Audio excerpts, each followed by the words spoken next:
Hello friends. आज के video में एक नया कंसेप्ट यूटिलिटी के बारे में पढ़ेंगे। इस यूटिलिटी के बारे में मैं पहले भी एक वीडियो में आप लोगों के साथ में डिस्कस कर चुकी हूँ। तो उस वीडियो में मैंने आपको बताया था कि यूटिलिटी क्या होता है और क्या यूटिलिटी को मेजर किया जा सकता है। आज उसी टॉपिक को यानी कि यूटिलिटी को हम थोड़ा सा और डीप में पढ़ेंगे, कार्डिनल और ऑर्डिनल मेजरमेंट ऑफ यूटिलिटी के बारे में। तो अगर आपने पहले का वीडियो नहीं भी देखा है तो चलिए आज फिर से पढ़ते हैं कि यूटिलिटी पहले तो क्या होती है। तो एक एग्जाम्पल लेते हैं। मैं आइसक्रीम खाना चाहती हूँ। मैं आइसक्रीम जाके मार्केट में शॉप से एक आइसक्रीम खरीदती हूँ। अब आपको क्या लगता है कि मैं ये आइसक्रीम क्यों खरीदती हूँ? Why do I purchase then ice cream? Simple सा रीज़न है क्योंकि मुझे आइसक्रीम खाना पसंद है, मुझे आइसक्रीम अच्छी लगती है। आई डिराइव अ सेटिस्फैक्शन और pleasure from eating an ice cream, therefore I am purchasing an ice cream. मुझे सेटिस्फेक्शन और प्लेजर नहीं मिलेगा तो मैं कोई भी प्रोडक्ट हो, चाहे आइसक्रीम हो या any XYZ product, I will definitely not purchase that thing. तो इसके लिए मेरे को सेटिस्फेक्शन या प्लेजर मिलेगा तो ही मैं कोई प्रोडक्ट खरीदूंगी। तो दिस सेटिस्फेक्शन और pleasure which I derive while purchasing a product और by demanding a product is definitely known as the utility of a product। कि इस प्रोडक्ट से मुझे ये यूटिलिटी मिल रही है, ये सेटिस्फैक्शन मिल रहा है, इसीलिए मैं एक प्रोडक्ट को परचेज कर रही हूँ। This is my utility. तो ये होता है सिंपल सा यूटिलिटी का कंसेप्ट। लेकिन अब एक चीज और लेते हैं। मुझे आइसक्रीम खाना पसंद है, इसके लिए मैं आइसक्रीम खरीद रही हूं। लेकिन हो सकता है कि आपको आइसक्रीम खाना पसंद नहीं हो, आपको कोल्ड ड्रिंक पसंद हो, या फिर आपको चॉकलेट पसंद हो। करेक्ट। हर किसी को अलग अलग चीज़ें पसंद होती हैं, हर कोई चीज़ अलग अलग खरीद सकता है। तो क्या अगर आपने कोल्ड ड्रिंक खरीदी है तो क्या आपको भी सेम सेटिस्फैक्शन या प्लेजर मिलेगा जो मुझे आइसक्रीम खाने से मिला है? या आपको चॉकलेट खरीदने से भी सेम सेटिस्फैक्शन प्लेजर मिलेगा जो मुझे आइसक्रीम से मिला है? क्या आप ये बता सकते हैं? नहीं, हर किसी का अलग अलग होता है। मुझे हो सकता है ज़्यादा मिले, आपको कम मिले, या फिर आपको ज़्यादा मिले, कुछ भी कह सकते हैं। तो ये जो सेटिस्फेक्शन या प्लेजर होता है वो हर एक का अलग अलग होता है, यानी कि it it differs for individual to individual.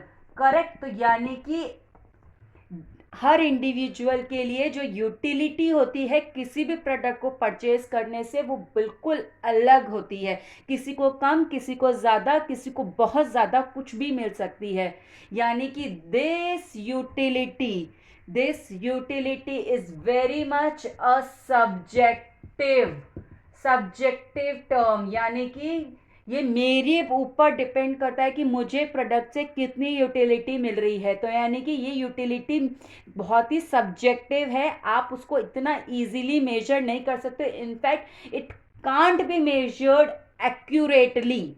इसको आप मेजर भी नहीं कर सकते हो एक्यूरेटली।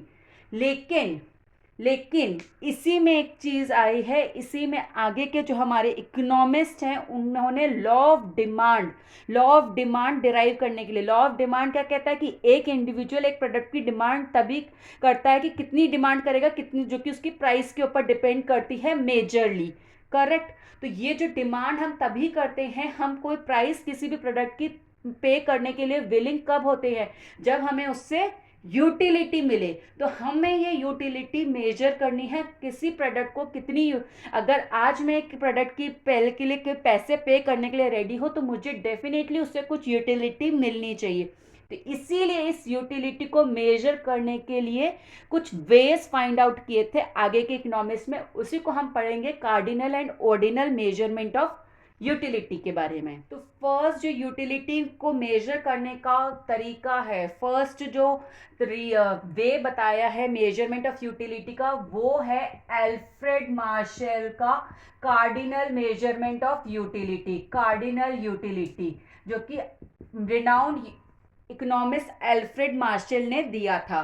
तो उनके अकॉर्डिंग कार्डिनल यूटिलिटी को कैसे मेजर किया जा सकता है, उनके अकॉर्डिंग आप जितना अमाउंट ऑफ मनी पे करने के लिए रेडी है किसी भी प्रोडक्ट के लिए, that is it's cardinal utility, that is it's utility derive from the product. जैसे कि एग्जाम्पल वही लेते हैं आइसक्रीम का। ओके, मैं आइसक्रीम के कोन के लिए ₹50 पे करने के लिए रेडी हूँ, यानी कि मुझे उससे कितनी यूटिलिटी डिराइव हो रही है, मुझे उससे डिराइव हो रही है 50 यूटिल्स की यूटिलिटी डिराइव हो रही है आइसक्रीम के कोन से। ठीक है, ये मैं हूं और ये आप हो बी। आप उसी आइसक्रीम के कोन के लिए लेट्स से ₹65 पे करने के लिए रेडी हैं। तो आपको यानी कि उससे कितनी यूटिलिटी डिराइव हो रही है, 65 यूटिल्स की यूटिलिटी डिराइव हो रही है। यानी कि व्हाट इज दिस यूटिल्स क्या होते हैं, यूटिल्स मेजरिंग यूनिट है यूटिलिटी की। यूटिलिटी को आप कैसे मेजर करोगे, जैसे आप मनी को रुपीज में मेजर करते हो, लेंथ को आप सेंटीमीटर मीटर उसमें मेजर करते हो, सिमिलरली यूटिलिटी को यूटिल्स में मेजर किया जा सकता है। तो यानी कि ए को 50 यूटिल्स की यूटिलिटी डिराइव हो रही है और बी को 65 यूटिल्स की यूटिलिटी डिराइव हो रही है सेम आइसक्रीम का कोन परचेज करने से। तो यानी कि हमने एग्जैक्टली मेजर कर दिया कि भाई किसको कितनी यूटिलिटी डिराइव हो रही है, exactly in numbers 50 65। This is cardinal measurement of utility, जहां पे हम नंबर्स एग्जैक्ट नंबर्स में बताते हैं कि भाई किसी प्रोडक्ट को परचेज करने से कितनी यूटिलिटी डिराइव हो रही है, जो कि उसका मनी जो कि हम विलिंग है पे करने के लिए उसके बराबर होती है, उसके इक्विवेलेंट होती है। That is the cardinal measurement of utility. अब यूटिलिटी के ही मेजरमेंट में सेकंड तरीके में आते हैं, सेकंड वे जो है वो है J.R. हिक्स का ऑर्डिनल यूटिलिटी। तो ऑर्डिनल यूटिलिटी का कंसेप्ट जो था वो renowned English economics J.R. Hicks ने दिया था। तो उनके अकॉर्डिंग वो कहते थे, J.R. हिक्स ने कहा था कि भाई आप एक कस्टमर के उसके माइंड को आप कैसे प्रिसाइसली रीड कर सकते हो कि उसको एक प्रोडक्ट को परचेज करने से एग्जैक्टली 50 यूटिल्स और 65 यूटिल्स की ही यूटिलिटी डिराइव हुई है। आप इतना प्रिसाइसली नंबर्स में कैसे बता सकते हो कि 50 या 65 है, इतना तो कंज्यूमर शायद खुद ही नहीं बता पाएगा कि मुझे इतनी यूटिलिटी डिराइव हुई है, क्योंकि obviously utility is a subjective term. तो आप इतना डेफिनेटली इतना एक्यूरेटली नंबर्स में नहीं बता सकते हो। तो उनके अकॉर्डिंग ये तरीका नहीं है यूटिलिटी मेजर करने का। What did he said? He said कि आप यूटिलिटी को केवल एक रैंकिंग दे सकते हो फर्स्ट सेकंड थर्ड में या फिर ऑर्डर में अरेंज कर सकते हो। जैसे कि एग्जांपल लेते हैं कि मैंने आइसक्रीम, कोल्ड ड्रिंक और चॉकलेट तीनों चीज़ें परचेज करी हैं। ठीक है, मुझे तीनों चीज़ें परचेज की है। अब मैं इनको एक रैंकिंग दे सकती हूँ कि मुझे सबसे ज़्यादा यूटिलिटी आइसक्रीम से मिली है, सेकंड मुझे चॉकलेट से मिली है एंड थर्ड मुझे कोल्ड ड्रिंक से मिली है। यानी कि I have given them ranking first second third and so on.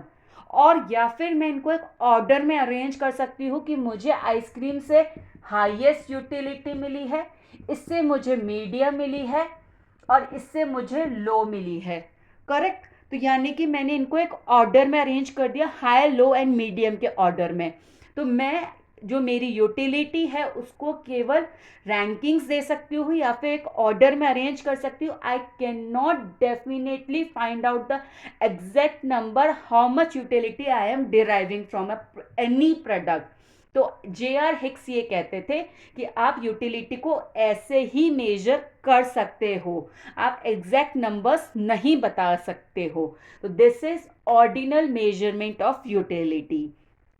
तो आज के वीडियो में हमने कार्डिनल ऑर्डिनल दोनों तरीके का यूटिलिटी का मेजरमेंट पढ़ा है। नेक्स्ट वीडियो में हम कार्डिनल यूटिलिटी के जो एजम्पशंस हैं उनके बारे में पढ़ेंगे, जिनसे आगे हमारा लॉ ऑफ डिमांड डिराइव होने में काफ़ी हेल्प हुई थी। तो नेक्स्ट वीडियो में मिलते हैं, तब तक के लिए बाय बाय।